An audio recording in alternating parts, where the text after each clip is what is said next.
From world events to Washington and New York City, here's your concise world update for Tuesday, January 20th. The UN Human Rights Council will convene an emergency session on Iran on Friday to address what proponents describe as alarming violence against protesters. President Donald Trump has told Norway's Prime Minister that his push to acquire Greenland is partly driven by his failure to win the Nobel Peace Prize. The European Union's executive arm, along with Russia, Belarus, and Thailand, has been invited to join U.S. President Donald Trump's newly announced Board of Peace, which is meant to oversee the next phase of the Gaza peace plan.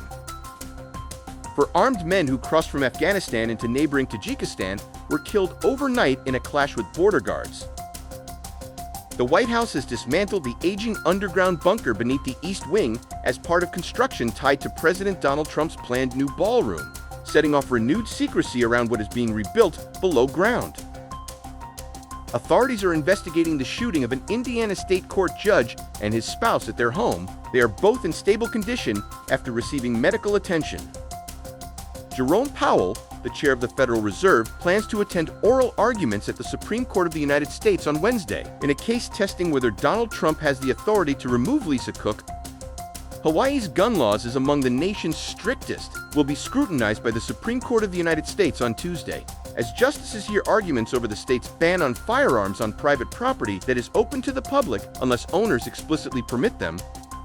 Lawmakers in both the House and Senate are entering a critical stretch as the deadline to fund the government approaches. The U.S. Senate will aim to approve a stopgap measure keeping the federal government funded through early March, averting a partial shutdown if Congress fails to act.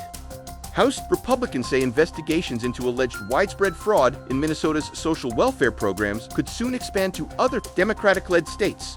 Many in California and representatives from New York are telling us that what is happening in Minnesota, the fraud, the daycares, the fake use of daycares, and the embezzlement of American taxpayer money, billions of dollars, is just the tip of the iceberg. A federal judge in Washington declined on Monday to immediately block the Department of Homeland Security from enforcing a policy that requires lawmakers to give 7 days' notice before visiting and inspecting immigration detention facilities. Democrats are beginning the process this month of setting their 2028 presidential primary calendar after 12 states submitted bids to go first in the nominating contest.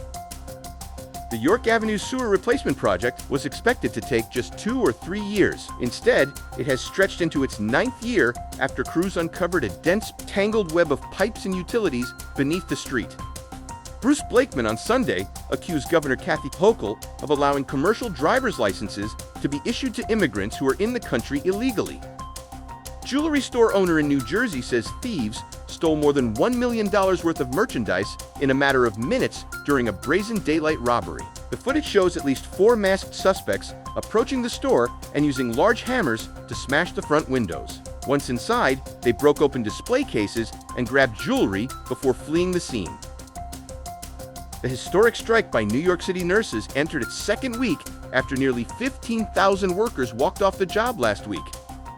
Morale and faith are hard to quantify in wartime. Lieutenant Rabbi Yaakov Sinyakov is the first Jewish chaplain formally attached to a Ukrainian military unit that aids soldiers during tribulations.